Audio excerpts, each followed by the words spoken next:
오늘 저는 새롭게 5천 명을 먹이소서라는 제목으로 하나님 말씀 나누기 원합니다. 같이 제목을 읽어보실까요? 시작. 새롭게 5천 명을 먹이소서. 오늘 본문은 마태복음, 마가복음, 누가복음 그리고 요한복음에 이르기까지 사복음서가 다 자세히 설명하고 있는 너무나 잘 알려져 있는 오병이어의 기적을 다루고 있습니다. 오늘 특별히 마태복음을 제가 인용을 했는데요. 마태복음에서는 네가 갖고 있는 작은 것을 내게 가지고 오라고 주님이 말씀하십니다. 그리고 요한복음에서는요, 우리 주님이 이 오병이어의 기적을 베푸시면서 떡을 떼서 제자들에게 나눠주고 제자들이 다시 모든 성도들에게 나눠주는 장면이 기록되어 있습니다. 그러면서 요한복음 6장 35절에서 우리 주님이 오병이어를 설명하는 목적이 무엇인가? 예수님이 이르시되 나는 생명의 떡이니 내게 오는 자는 결코 줄이지 아니할 터이요. 나를 믿는 자는 어떻게 된다고요? 영원히 목마르지 아니할 것이다. 예수 믿는 축복이 무엇인가? 예수님을 믿으면 영생을 얻습니다. 영원히 목마르지 않는 하늘의 신령한 은혜가 물같이 쏟아진다라는 것이죠. 동영상을 봤습니다. 인도 지역에 생명수가 빠지게 되면은요, 비단 그 가난한 사람들뿐 아니라 인근 주변에서 예배당에 왔다가 물을 찾는 자들에게 귀한 생명수를 공급할 수가 있는 것이죠. 사랑하는 성도님들, 예수님이 십자가에서 죽으시면서 내 몸이니 이 떡을 먹으면서 나의 죽음을 기리라고 말씀하십니다. 그리고 남은 물 한 방울, 피 한 방울을 흘리시면서까지 저와 여러분들을 구원해 주십니다. 그리고 우리 주님은 잔을 마시라고 하면서 이 잔에는 생명이 있다고 말씀하시는 것이죠. 오늘 오병이어는 바로 예수 그리스도의 성찬식과 연결이 됩니다. 우리 교회는 매달 첫 번째 주 주일 성찬식을 하죠. 바로 다음 주가 성찬입니다. 성찬의 의미는 무엇인가? 생명의 양식 대신 예수를 먹는 것입니다. 오병이어는 배고프고 힘든 사람들에게 떡을 베풀어 줬다, 음식을 나눠줬다, 육체적 양식으로 끝나지 않습니다. 오병이어는 영적인 양식으로 연결되는 것이죠. 바라기는 우리 순복음 금종교회가 이곳에서 생수를 파고 영혼육을 살리는 기도를 통하여 온 열방이 영적인 양식을 먹는 기적이 일궈지게 되기를 주의 이름으로 소망합니다. 제가 한 번은 주차장에 파킹을 하다가 어떤 분이 물을 열심히 길러가고 있길래 우리 순복음 금종교회는 생수가 나옵니다. 그래서 이 바로 앞에 있는 우리가 잘 알고 있는 버스 정류장 앞에서 물을 나눠드리죠. 열심히 물을 한 5통 담아가시는 거예요. 물 맛이 괜찮으십니까? 그랬더니 너무 좋다라는 거예요.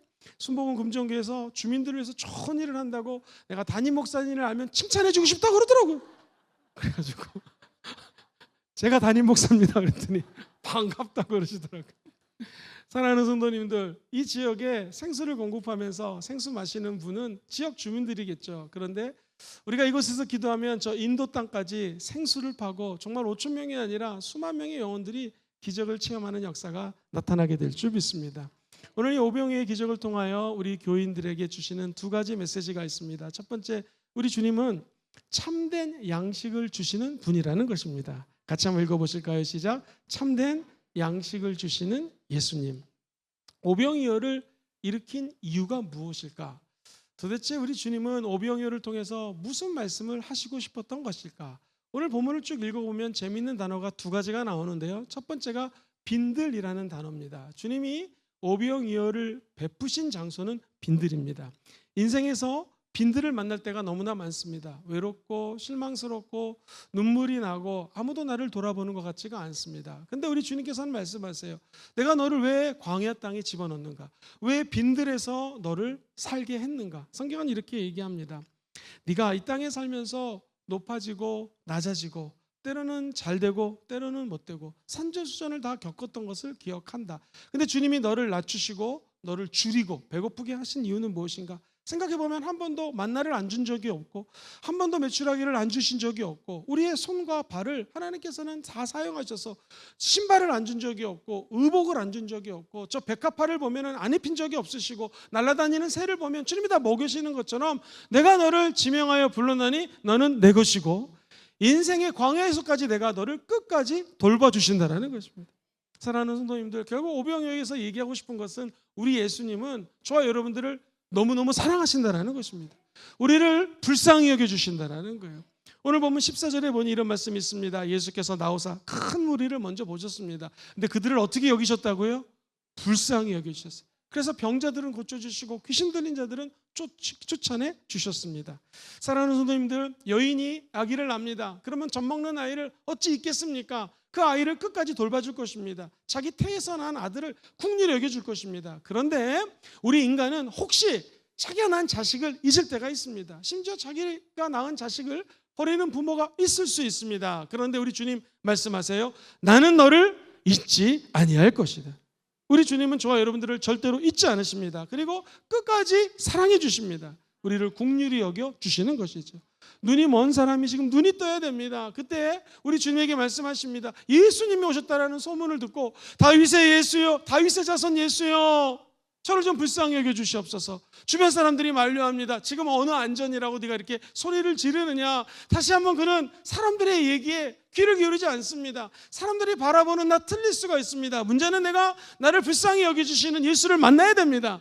다윗의 자손 예수여, 나를 좀 불쌍히 여겨주세요. 그때 우리 주님이 이 눈먼 자의 눈을 뜨게 만들어주시는 것이죠. 오병이어는 우리 주님이 저와 여러분들을 불쌍히 여겨주신다는 거예요. 왜 우리를 치료해 주실까요? 우리를 긍휼히 여겨주시기 때문에 치료해 주시는 것입니다. 어느 날 우리 오빠가 죽었습니다. 한 여인이 목사님 혹은 그 당시 예수님을 만나서 예수님 왜 조금만 일찍 오셨더라면 우리 예수님 기도해 주시면 우리 오빠가 나았을 텐데 오빠가 죽었습니다. 그때 우리 주님이 이 여인의 우는 모습을 보면서 민망히 여기십니다. 불쌍히 여기십니다. 그것을 요한복음 11장 33절에 예수께서 그가 우는 것과 또 함께 온 유대인들이 우는 것을 보시고 심령에 비통히 여기셨습니다. 그리고 불쌍히 여기사.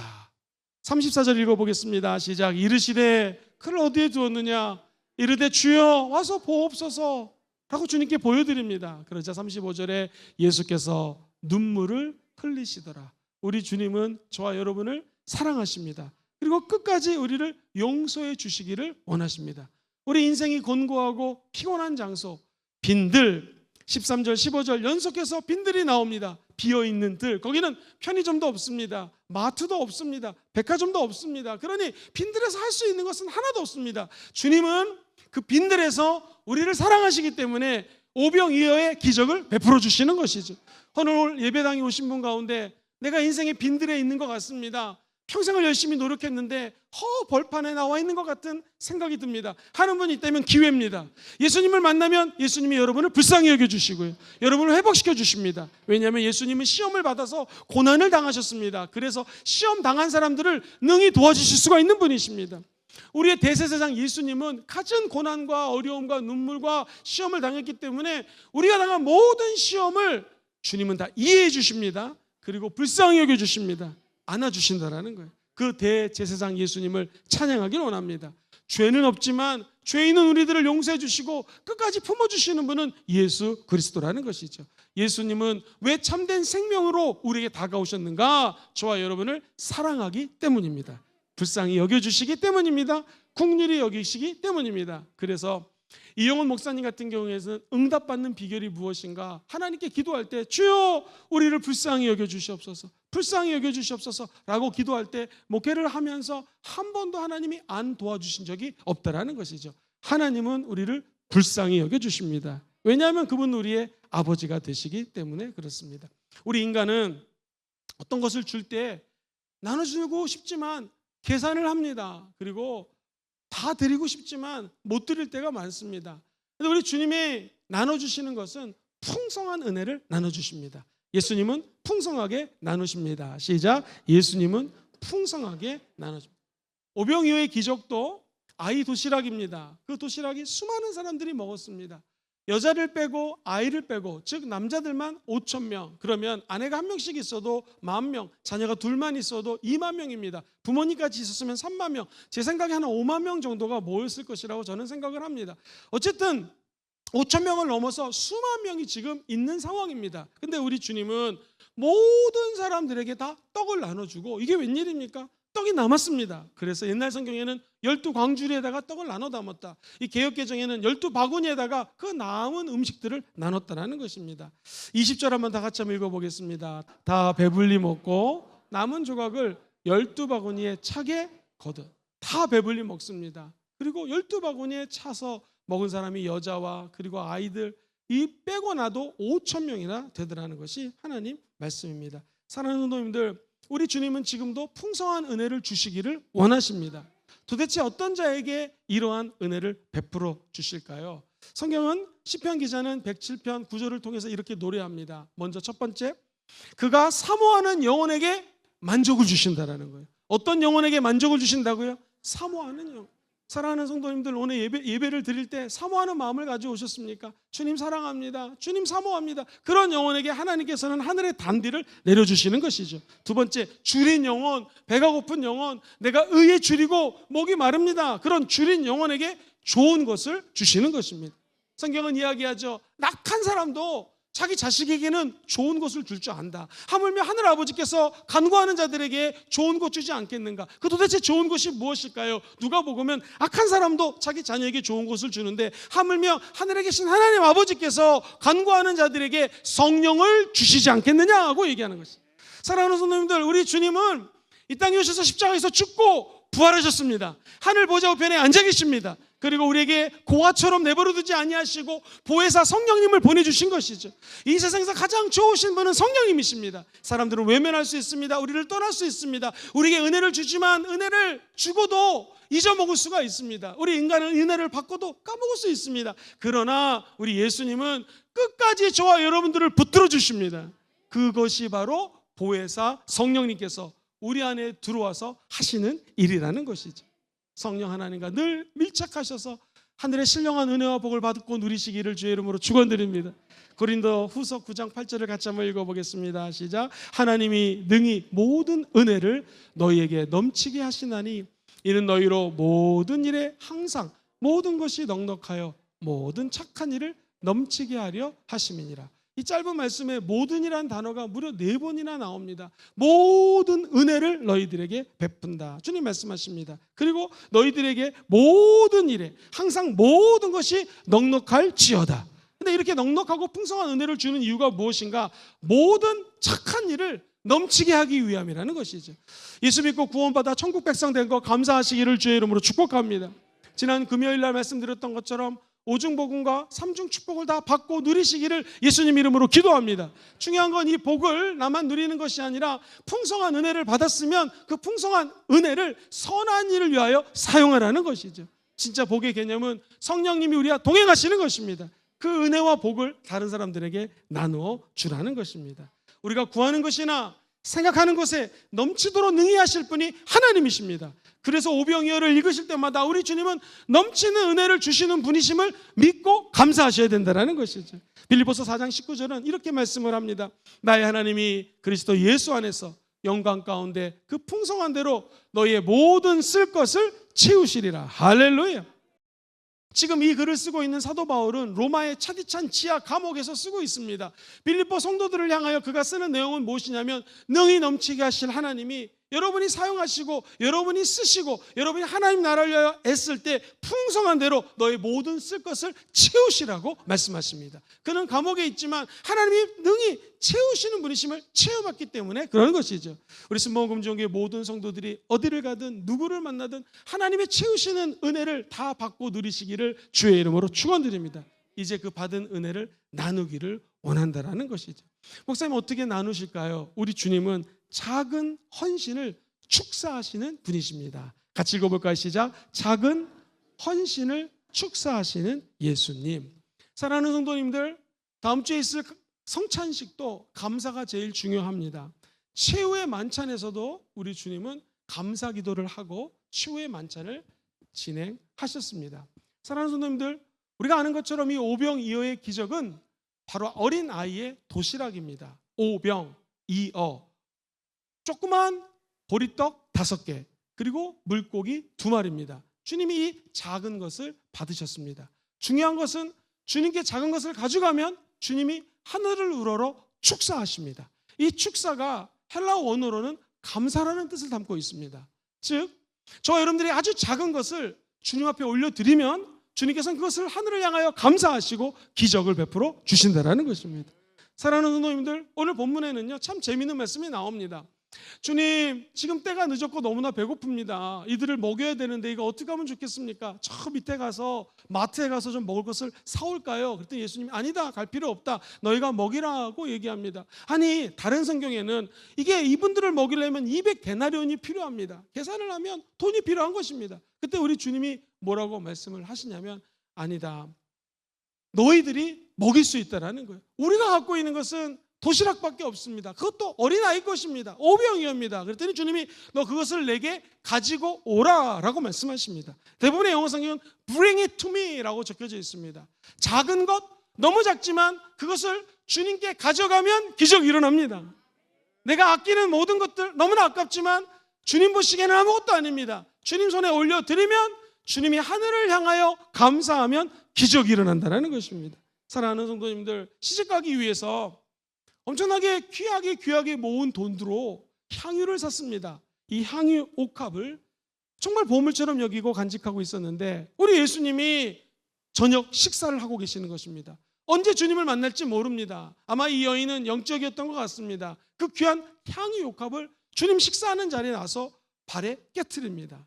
그리고 다른 성경에는 자기의 머리카락을 닦았다고 이야기를 하죠. 사랑하는 성도, 이것은 무슨 의미입니까?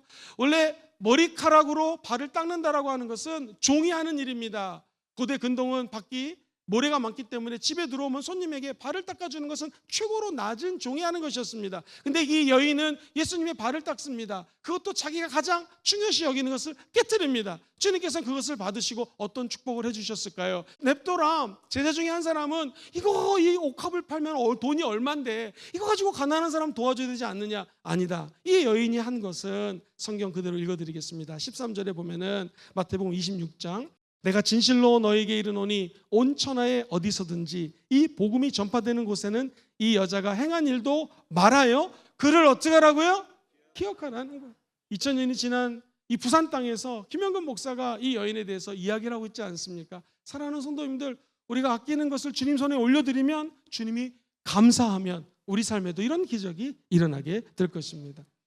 신명기 14장 29절은 이런 말씀을 합니다. 너희 중에 분깃이나 기업이 없는 레위인과 내 성중에 거류하는 객과 및 고아와 과부들이 와서 먹고 배부르게 하라. 그러면 내 하나님 야훼께서 네 손으로 하는 범사에 너에게 복을 주실 것이다.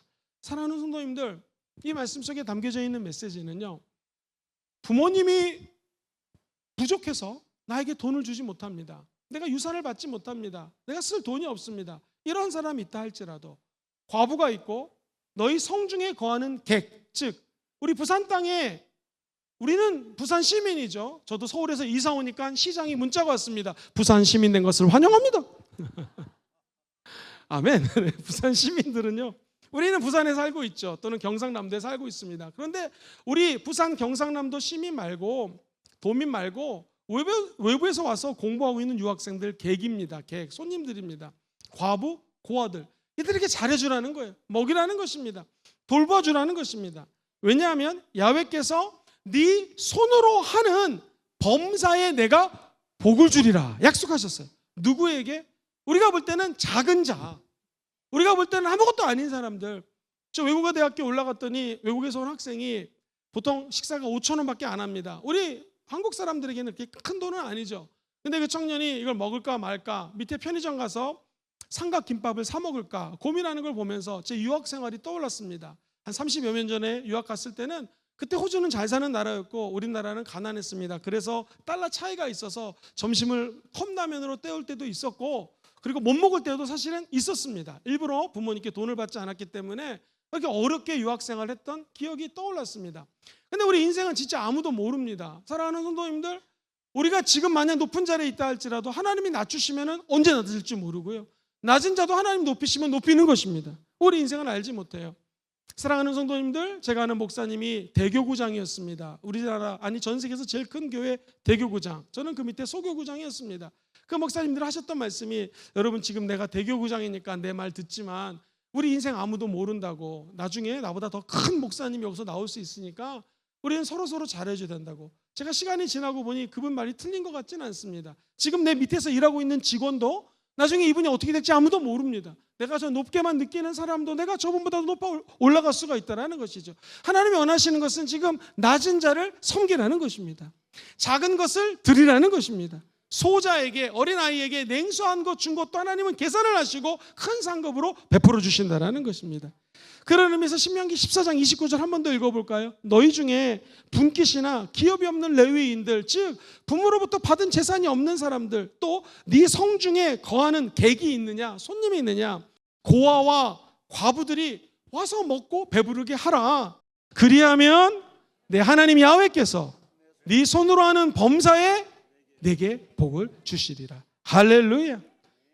5대0으로 지고 있습니다. 야구 경기 9회 말입니다. 그런데 웬일입니까? 만류가 되었고 만류 홈런이 터지고 안타 몇 개를 치니까 점수가 역전되는 것처럼 우리 인생도 어떻게 될지 아무도 모른다는 것이죠. 내가 볼 때는 작은 사람이지만 하나님 볼 때는 큰 사람이 될 수 있다는 거예요. 외대에 와 있는 수없이 많은 외국인 학생들, 우리 주변의 외국인 근로자들, 힘들고 어려운 사람을 도와주면 하나님이 반드시 은혜를 주시고 다음 레벨로 올려 주실 줄 믿습니다. 2000년도 일이었습니다. 조영기 목사님께서 저보고 영어를 좀 할 줄 아니까 경기도 안산에 가면 외국인 근로자들이 있으니 그곳에 가서 외국인들을 돌보라고 개척하라고 말씀하셨습니다. 그래서 장로님의 한 공장에 1층은 사무실, 2층은 공장, 3층이 옥상인데 거기다 교회를 세웠습니다. 처음에는 교회가 없어서 저도 직접 교회를 짓는데 열심히 일을 했습니다. 성도 2명입니다. 처음에는 성도가 20명 모여있다고 갔더니 그 공장 직원 2명밖에 없었습니다.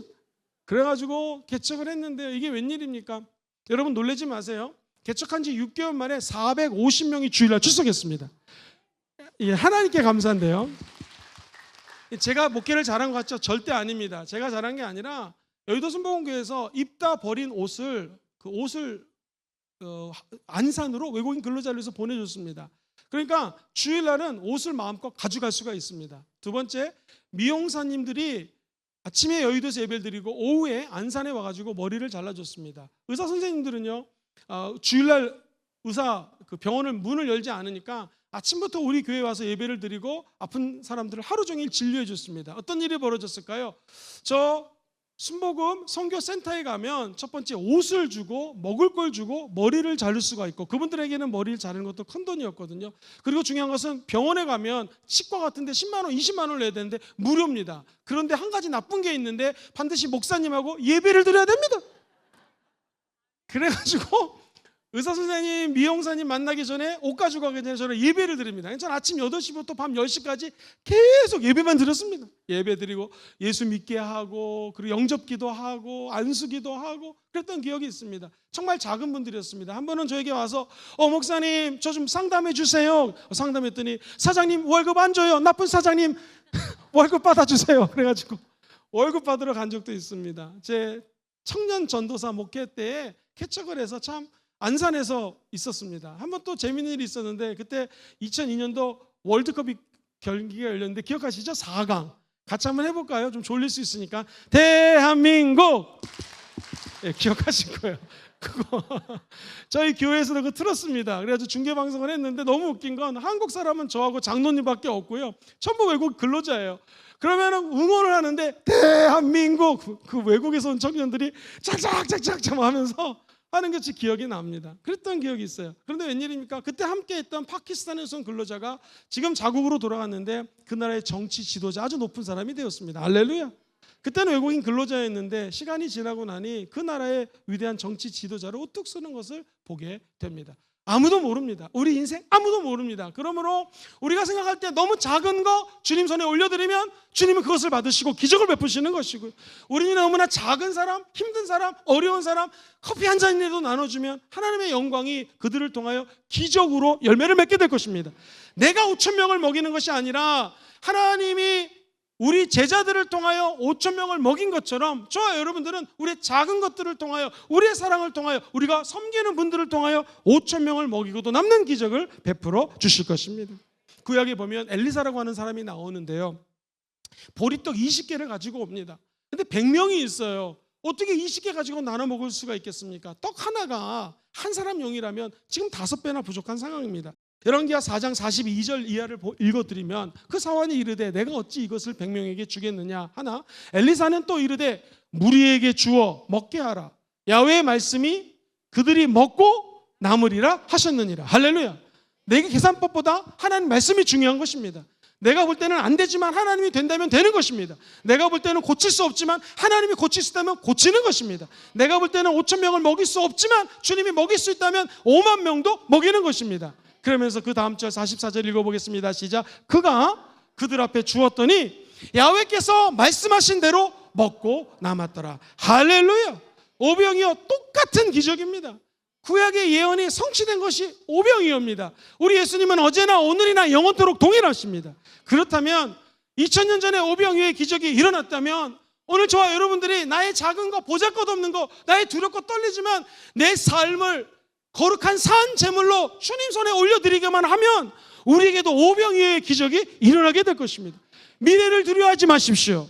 어떤 일이 펼쳐질지 아무도 모릅니다. 어떤 사람을 만날지 아무도 모릅니다. 그러나 우리의 작은 것을 미래에도 올려드린다면 하나님은 저와 여러분들을 통하여 5천 명을 넘게 먹이는 기적을 베풀어 주실 것입니다. 마지막 우리 성도님들에게 주시는 하나님의 메시지는 예수님은 공동체를 통하여 축복하십니다. 시작. 예수님은 공동체를 통하여 축복하십니다. 우리 주님이 너 일로 와 이거 먹어 이렇게 하지 않으셨습니다. 다 사람들을 앉히셨습니다. 그리고 하늘으로 축사하시고 그 떡을 제자들에게 나눠주자 제자들이 갖고 있던 바구니에서 성도들을 나눠주기 시작하는데 이게 웬일입니까? 기적이 일어나서 떡과 물고기가 마르지 않습니다. 넘치고 넘쳐서 맨 끝에는 12바구니에 담겨져 있다고 이야기를 합니다. 주님이 주시는 메시지는 뭐냐면 나 혼자 기적을 체험하는 것이 아니라 기적은 다 같이 체험한다는 것입니다. 그리고 성찬식을 혼자서 하는 것이 아니라 여러 사람이 하는 것은 예수의 생명의 떡과 피를 마심으로 우리 공동체가 예수 안에서 새롭게 거듭나게 되는 것입니다. 어찌 보면 우리 주님은 오병이어를 통하여 우리의 믿음을 테스트하십니다. 순종을 시험하십니다. 네가 갖고 있는 거 나에게 가져오지 않겠니? 200데나리온 계산을 해서 사는 사람이 아니라 있는 것을 주님께 올려드리는 사람, 어떤 사람이 되기를 원하니. 그리고 우리를 훈련시켜 주십니다. 너희들이 하는 이 사역이 비록 너희들이 생각할 때는 작지만 우리의 사랑이 모여서 저 인도 땅에 운물을 3개 파고 교회를 2개 지었습니다. 하나님의 은총인 줄 믿습니다. 첫 번째 팠던 운물을 갔더니 운물 앞에 교회가 세워져 있는데 성도들이 지난 코로나 기간 동안에 담을 열심히 쌓았습니다. 그런데 이게 웬일입니까? 지붕을 쌓을 수 있는 경제적인 여건이 없고 바닥 공사를 하는데 돈이 들고 여러 가지 실내를 디자인하고 실내를 건축하는데 여러 가지 어렵습니다. 그래서 우리가 기도하면서 장로님들과 함께 결정을 하고 나머지 공사를 해드리기로 결정했습니다. 아까 그 동영상에 보셨던 교회 기억하시죠? 지붕이 세워지고 헌당 예배를 드렸습니다. 할렐루야. 약 한 45명의 성도들이 모여서 선교사님과 함께 찬양하는데 제 가슴이 너무나 뜨거워졌습니다. 사랑하는 성도님들, 우리가 운물을 판 것은 한 개당 300만 원입니다. 지붕 공사, 바닥 공사한 거 한 교회 500만 원입니다. 그리고 더 큰 교회 1층에 아이들을 위한 비전센터가 들어서고 2층에 교회를 세우는 것이 3천만 원이면 세워집니다. 한국에서 생각도 못할 것이에요. 우리가 볼 때는 작은 물고기 2마리, 보리떡 5개입니다. 그러나 하나님은 인도 땅에서 수많은 영혼들을 먹이시는 기적을 베풀어 주신다는 것이죠. 바라기는 우리 스모어 금정교회 모든 성도들이 정말 하나님을 사랑하여 뜨겁게 믿음을 지키시고 우리의 작은 것들을 올려드려서 하나님께 쓰임받는 역사 일어나게 되기를 주의 이름으로 소망합니다. 근데 이 모든 것들이 공동체를 통하여 일어난다는 것입니다. 지금 우리 교회가 앞에서 주차장 공사를 크게 하고 있습니다. 400여 평의 큰 주차장이 나옵니다. 기도하기는 언젠가는 우리가 힘이 생기면 저 주차장에 비전센터가 세워지는 날이 오게 될 줄 믿습니다. 이 건축한다는 거 있잖아요. 건설한다라고 하는 거, 그게 믿음입니다. 우리가 예수를 믿고 구원받았다는 것은 한 사람 한 사람들이 건축물로 자라나는 것입니다. 이제 막 예수를 믿은 사람은 지하만 판 거예요. 거기 건물을 지어야 되고요. 성경을 열심히 읽고 기도를 열심히 하신 분들은 이제 한 5층 올린 것입니다. 그리고 주님께 헌신하고 정말로 하나님 나라를 위하여 사명 받으신 분들은 뭐 10층쯤 올렸다고 생각할 수 있습니다. 그것을 성경은 이렇게 설명합니다. 에베소서 2장 21절 같이 한번 읽어보겠습니다. 그의 안에서 건물마다 서로 연결하여 주 안에서 성전이 되어가고 너희도 성령 안에서 하나님이 거하실 초소가 되기 위하여 그리스도 예수 안에서 함께 지금 지어져 가고 있는 거예요. 모든 건물들이 연결되어 있고요. 주 안에서 성전이 되어서 건축물이 올라가고 있는 것입니다. 그러면은 5층인 사람이 너는 왜 지하니? 라고 얘기할 수가 없고요. 5층인 사람이 당신은 10층까지 건물을 올렸네요 라고 부러워할 필요가 없습니다. 내가 처한 상황에서 우리 공동체가 서로 하나가 되어서 하나님 나라까지 자라나면 되는 것입니다. 예수의 믿음까지 자라나면 되는 것입니다. 그것을 22절에 너희도 성령 안에서 하나님이 거하시는 뭐가 돼요? 처소가 되기 위하여 그리스도 예수 안에서 지금 현재 함께 지어져 가고 있다는. 누구 안에서요? 성령 안에서. 성령님은 우리 안에 들어오셔서 우리를 하나님과 연결시켜 주십니다. 그리고 우리 공동체 안에 성령님이 임재해 주셔서 여러분의 건축물, 나의 건축물, 우리 성도들의 건축물을 연결시켜 주시고 사랑의 띠로 하나가 되게 하여 주시고 끝까지 예수님을 닮아가는 곳까지 자라나게 도와주시는 분이 성령님이라는 것이죠. 신앙생활은 절대로 혼자 할 수가 없습니다. 공동체 안에서 서로 사랑하고 서로 보다듬어야 되는 것이죠. 요한복음 13장 34절 새 계명을 너희에게 주노니 서로 사랑하라. 내가 너희를 사랑한 것 같이 너희도 서로 사랑하라. 그렇습니다. 우리가 해야 될 일은 우리 예수님이 나를 불쌍히 여겨주셔서 내 인생의 고비마다 빈들에서 오병이어의 기적을 베푸셨다면 이제 저와 여러분들도 하나님의 사랑으로 오병이의 기적을 남들에게 나눠줄 수 있다는 것입니다. 사랑하는 성도님들, 이 모이기를 폐하는 어떤 사람들의 습관처럼 모이는 것을 저와 여러분들은 이 마지막 때에 더 열심히 해야 됩니다. 구역 모임, 우리는 홈미팅이라고 얘기를 하죠. 그리고 연령별 소그룹 모임, 믿는 사람들끼리 모여서 식사를 하고 대화를 하고 간증할 때 우리 하나님의 역사가 그 공동체에 흘러넘치게 될 줄 믿습니다.